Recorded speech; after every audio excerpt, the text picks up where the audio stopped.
Before I knew it, my back was against the wall. Jeremiah kept coming slowly. I was watching his hands, and that was my big mistake. Because all of a sudden, he pivoted and swung his peg leg at me. It caught me in the stomach. Down I went. I got to my knees, but this time the peg leg crashed into my jaw. Once, twice, 3 times. The 3rd time was a charm. I went out.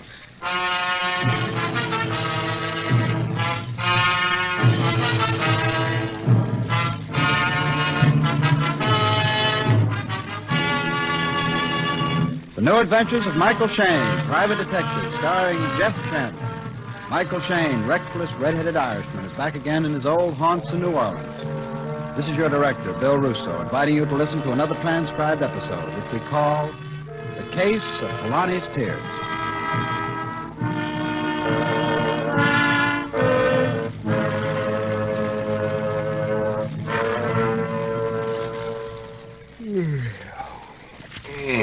Same old stuff. Never anything new in the papers anymore. Oh, well, it's time for dinner anyway. Hey, Mikey! Mikey! Oh, Benny, what's the big idea? Trying to break my office door down? Mikey, you gotta help me. Huh? Yeah, I'm in trouble. Oh, so you're in trouble, Benny. That's news? Oh, you don't get it, Mikey. This is big trouble. I tell you, you gotta help me. There'll be something in it for you, too. Oh, no, not that again. Huh?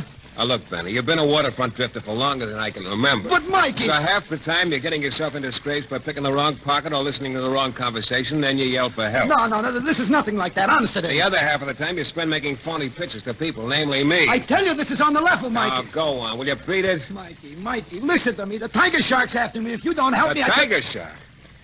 Benny, you better lay off that kind of stuff. Okay. I'll spill it to you, Mikey. It's Tahlani's tears. That's what it is. Tahlani's tears? Benny, you take a lot of convincing, but I'll try once more. 1, I don't care who your girlfriend is or why she's crying. 2... No, Tahlani's not my girlfriend. 2, if you don't get out, I'll throw you out. I tell you, you gotta help me, Mikey. It's all I did try to con you once or twice, but I'm leveling now, honestly. Get your hands off of me. Come on, get them off. Okay. Okay, Mike. Now go on, get out. But, Mike... Get out! Okay. Anyway, just coming to see you here has helped me. Huh? Yeah, maybe the tiger shark will lay off for a little while now. Well, don't start that again. I'll come back when the heat's off, Mike. Maybe in an hour or 2, then we can do business. Benny, I'm through talking. I'm going to come around this desk and... Okay, Mike. Okay. But you'll see, Mike. Be careful what you throw away, huh? What? So long, Mikey. Be careful what I throw away. Tahlani's tears, tiger shark. That boy better get himself on the wagon and stay there. Mike! Benny! Benny, what? Benny. Mikey, the tiger shark. Tiger shark. Hey, Benny. Benny!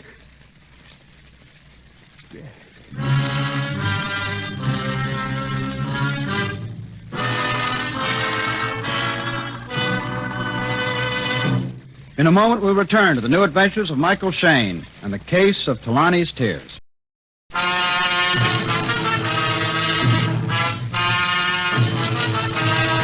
Well, it isn't every evening that a seamy waterfront character comes to my office with a wild story about Tahlani's tears and tiger sharks and then leaves and promptly gets shot.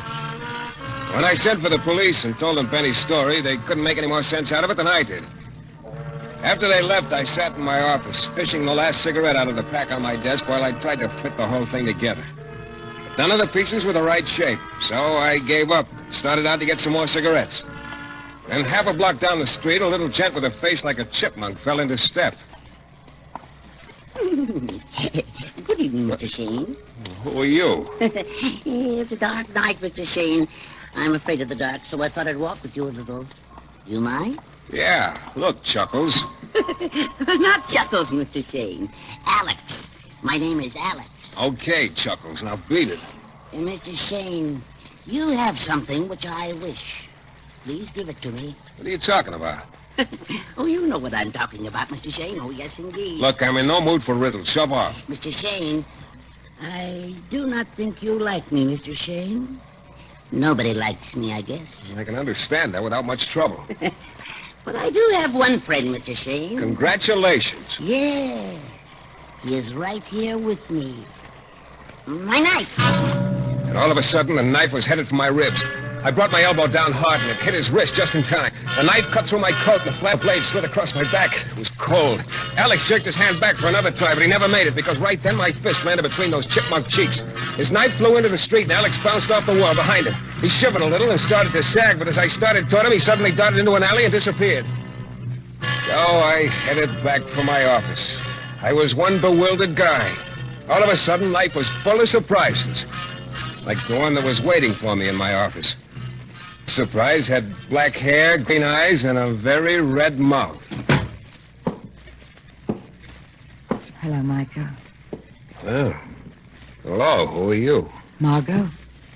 Yeah.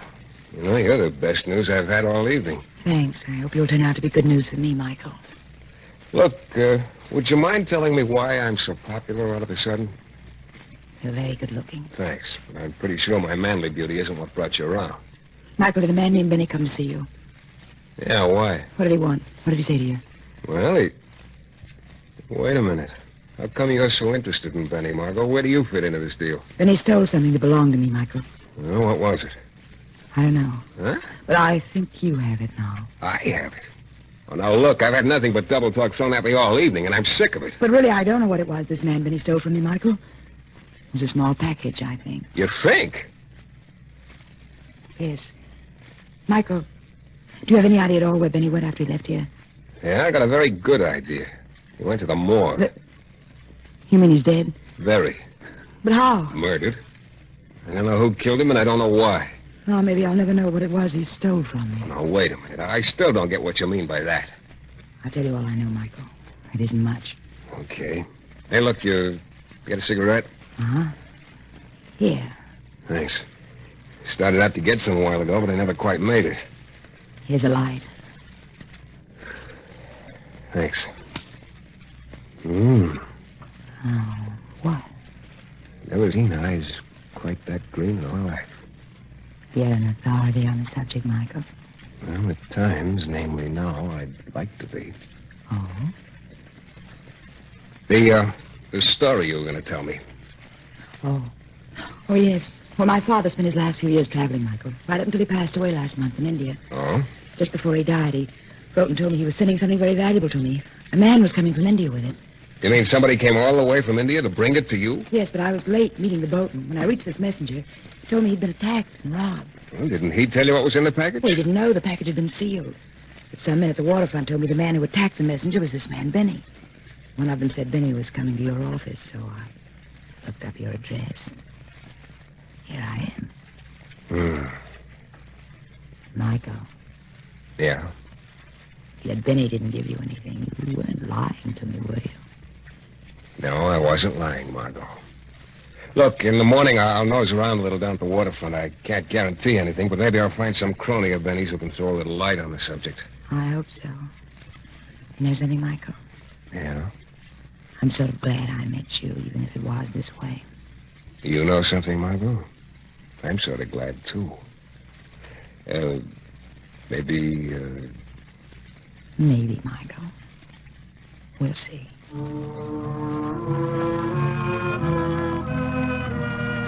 I sat at my desk for maybe 5 minutes after Margot left, trying again to remember if Benny had said anything that might make sense.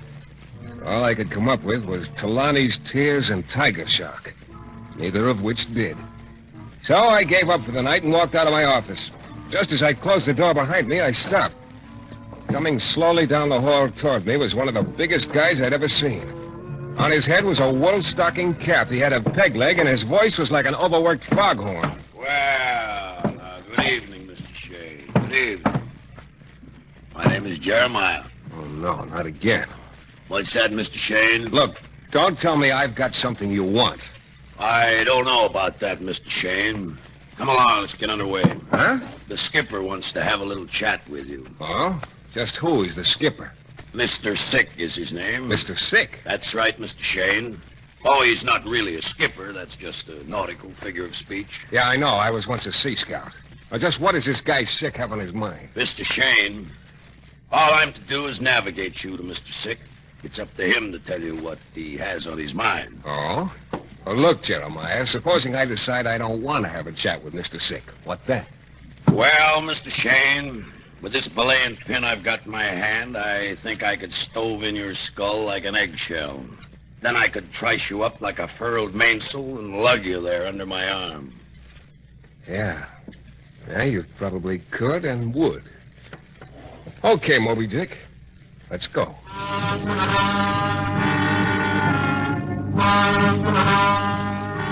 My king-size escort and I went down to the waterfront and out on one of the piers to a sleek-looking 60-foot cruiser tied up there. We went aboard and down the ladder to a very luxurious cabin.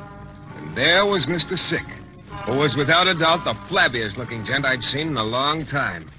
Good work, Jeremiah. Good work. Good evening, Mr. Shayne. Hello, Mr. Sick. Would anybody mind telling me what this is all about? Not at all, sir. Not at all. It's very simple. You have something which I desire. You know something? This is only the third time tonight I've heard that little refrain. It's getting sort of monotonous. The difference is, Mr. Shayne, that I intend to be much more persuasive than anyone else. Oh, now, look, before you toss any polite threats this way, maybe you better tell me just what it is I've got that you want. Obviously, the tears of Tahlani. The what? Mr. Shayne, I seldom repeat myself. I will make an exception in your case. It is the tears of Tahlani which I desire and will have. Maybe Benny was making more sense than I thought. Sir? Oh, skip it. Look, just what are the tears of Tahlani? Your pretended ignorance amuses me, Mr. Shayne. So I'll indulge it. Tears of Tahlani, as you know, are 6 matched and priceless rubies. Huh? Tahlani was an ancient Indian goddess. The rubies were kept in a shrine and guarded by a native priest. That is, until they were stolen. I see. Now, just where do you come in, Mr. Sick? Let us simply say that I'm a collector, my dear sir. Uh-huh. A determined collector. When there is the air of forbidden fruit involved, my determination knows no bounds. What do you mean, forbidden fruit? Oh, legend has it there was a curse on the rubies. The priest who was killed while guarding them told his attackers they would not profit by their sacrilegious theft. It is told he even smiled as he was being killed. Sounds like a pleasant pastime, robbing shrines. The initial theft of Tahlani's tears does not interest me, Mr. Shayne. What does interest me is that I have good cause to believe you now have them. You're just bubbling over with answers, Mr. Sick. Maybe you can give me one about a tiger shark. An erroneous legend, my dear fellow. Tiger shark is supposed to be a mysterious killer and jewel thief from the Middle East. No truth to the story. Oh? Enough of this question and answer game. Rubies, please. Well, look, this may come as a shock, but I don't have them. Mr. Shayne, to refer to my previous dissertation on the art of persuasion. I still don't have them, Mr. Sick. I do not intend to waste time, sir. The rubies at once. Look, I can't give them to you if I don't have them. Must I ask my friend Jeremiah here? For the last time, I tell you I don't. Very well. Jeremiah, you may proceed at will. The big guy started for me, and I edged away. I was trying to locate the door out of the corner of my eye. But before I knew it, my back was against the wall. Jeremiah kept coming slowly. I was watching his hands, and that was my big mistake.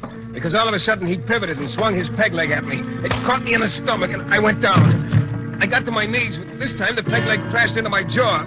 Once, twice, 3 times. The third time was the charm. I went out.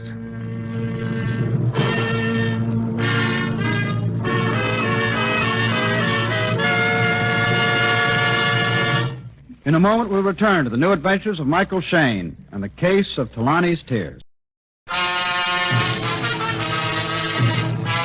It all started when a waterfront drifter named Benny charged into my office, mumbled something about Tahlani's tears and the tiger shark, charged out, and promptly got himself killed. Well, shortly afterward, a number of people started telling me I had something they wanted.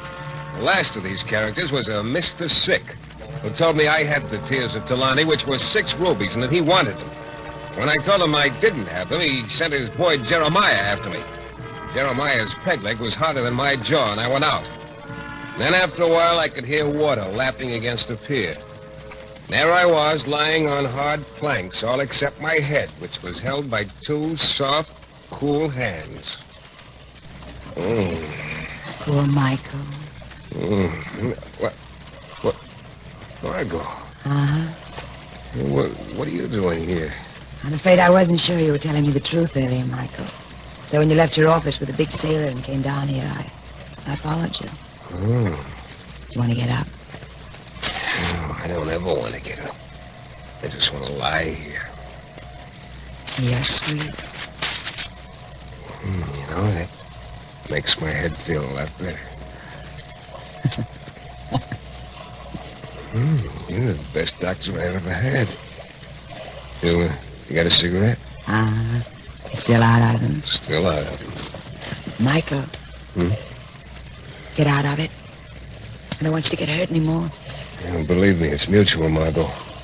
How can I get out of something I've never been in? Incidentally, you ever hear of the Tears of Tahlani? Tears of Tahlani? What's that? 6 rubies stolen from a temple in India. Rubies? I don't understand. Hey, look, that package which your father sent you from India just before he died. Michael, you think the rubies were in that package? Yeah, I don't know yet. You know, Margot, you told me to get out of this deal. Now I'm telling you, you better do the same. None of it smells good. I'm going to get out of it, Michael. If it's those stolen rubies that were in that package, I don't want any part of them. Yeah, that's good to hear. Michael, please.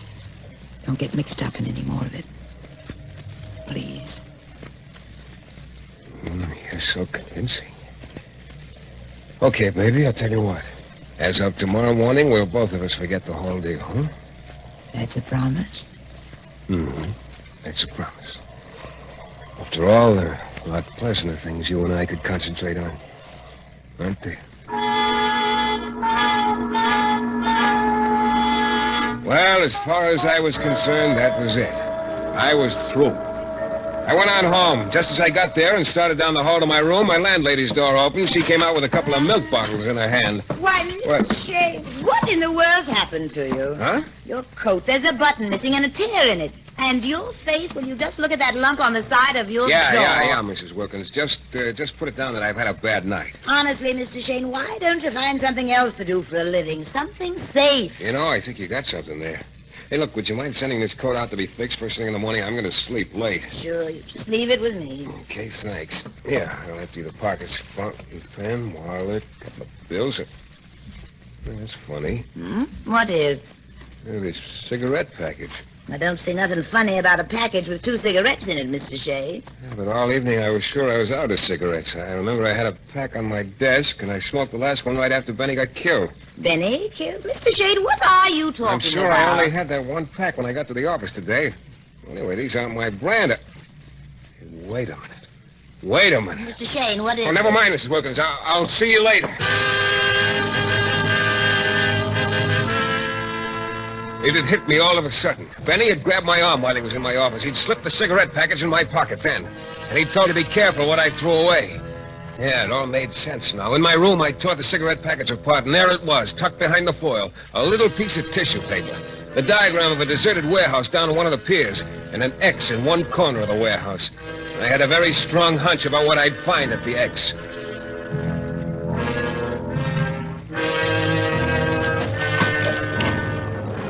I let myself into the warehouse a little after midnight. It was dark inside. I went to the corner marked by the X on the diagram. There was a little pile of rubbish there. I poked around and I pulled out a small leather case.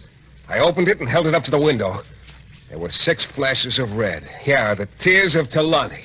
I stood there a minute thinking of a native temple and a priest who'd put a curse on the rubies and died with a smile on his lips. And then I quit thinking about anything because I heard a sound. Somebody was opening the warehouse door. You're in here somewhere, aren't you, Mr. Shayne? I'll find you, Mr. Shayne. Yeah, it was Alex, the giggling knife thrower. He was silhouetted against the open doorway for a second, and then he started slowly across the warehouse toward me. I began circling around to my left. The idea was to try and get past him to the door, and then I stumbled into a crate. A knife plunked into the wood an inch from my ear. Well, at least my boy had lost his sting. I straightened up, and it almost cost me my life. And then I realized Alex probably had a year's supply of cutlery with him. So I started circling again, and this time I didn't make any noise. Finally, I got to the open door and eased outside. But as soon as I hit the pier, something very familiar came flying through the air at me. It was Jeremiah's peg leg. Oh! Well, now, Mr. Shayne, you shouldn't be trying to leave in such a hurry. There. Oh. This hammerlock ought to keep you nice and peaceful, Mr. Shayne. If you move, your arm will snap like a masthead in a hurricane. Jeremiah, you... Don't try to talk just yet, Mr. Shayne. Just get your wind back. Getting hit in the stomach's kind of hard on a man. Yeah, you're so right. Jeremiah. Mr. Shayne is with me, Alex. Good. I was afraid. He outmaneuvered you, Alex. You will please not tell Mr. Sick that, Jeremiah. So, you and Alex are on the same team. Hey, Jeremiah? Shipmates, Mr. Shayne. Shipmates. Come on, time to shove off. To see Mr. Sick again, of course. Of course. And with that small package that's sticking out of your pocket, Mr. Shayne, I can tell you'll be a very welcome visitor. Come along. So I came along. I didn't exactly have much choice. But much to my surprise, we didn't go to Mr. Sick's boat, but to an apartment a few blocks away from the waterfront. Mr. Sick was waiting for us there with a broad, yellow-toothed grin splitting his purple lips. And now, Mr. Shayne, kindly hand me that leather case. Okay. At last. You will be happy to know you have saved Jeremiah's life, Mr. Shayne. What do you mean? It was Jeremiah's blunder which lost us the map to your friend Benny. I don't get it. We've been on the trail of these rubies for some time. Jeremiah finally persuaded the original thief to give him the map showing him where the rubies were hidden. Then he was careless enough to lose it to Benny before we'd even gotten a look at it. I see. I do not tolerate blunders. If Jeremiah had cost us the rubies, he'd have paid with his life. Well, you tell him I'm very happy for him, Mr. Sick. Oh, but I do not intend to see him again, Mr. Shayne. Or Alex, for that matter. Oh, you're quite the cagey kid, aren't you? A quaint way of putting it, but fairly accurate. So this jewel thief and killer called the Tiger Shark is just a legend, huh? Oh, I could see you were not convinced earlier this evening when I told you there was no such person. Yeah. Well, you don't mind me asking one more question. Not at all. What happens to me? Mr. Shayne, within the minute you will discover that any encounter with a tiger shark is inevitably fatal.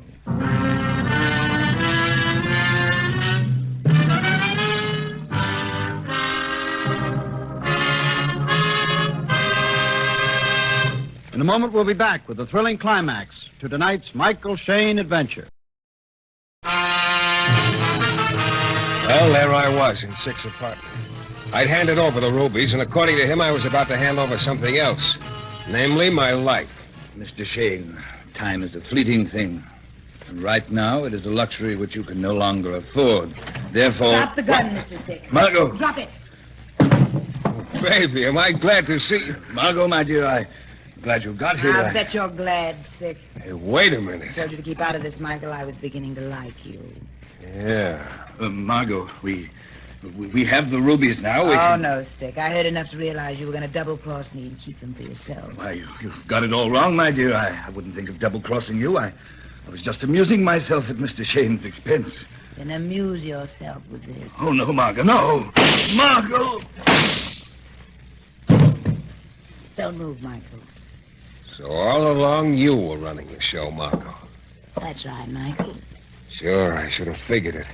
I guess I forgot there are female sharks, too. Yes, and the pity is you never see a shark's teeth until it's too late. Now I have them at last. I spent a year following this little leather case around the world, Michael. Now they're mine. The rubies, Tahlani's tears. Yeah, there they are. They're... What? What's the matter? Oh, no. No. What? Well, they're paste. Paste! Paste! They're worthless! She stood there with that beautiful red mouth hanging open. Her eyes riveted on the imitation rubies. The guard was down. I dove for the gun and wrenched it away. She didn't even struggle. She just sort of sagged slowly to the floor. I called the police, and they were happy to take over from there. Well, that's about it. It's been over for some time now, but I can't seem to forget it. Because it's made me think about a lot of things. About a native priest How he protected his temple's treasures by substituting imitations. How he smiled as he told a killer you can't profit by stealing from a temple. About the real tears of Tahlani, still safe in that temple. And about Margot and her outfit lying, stealing, and killing to get their hands on 6 globs of red paste. Yeah, I've been thinking about all of that. Because, you know, it's occurred to me that there just might be a lesson in it somewhere. This is your director, Bill Russo, again. Our story is based on characters created by Brett Halliday and written by Bob Wright. The music is composed and conducted by John Duffy, and Michael Shayne is portrayed by Jeff Chandler. The New Adventures of Michael Shayne is a Don W. Sharp production, transcribed in Hollywood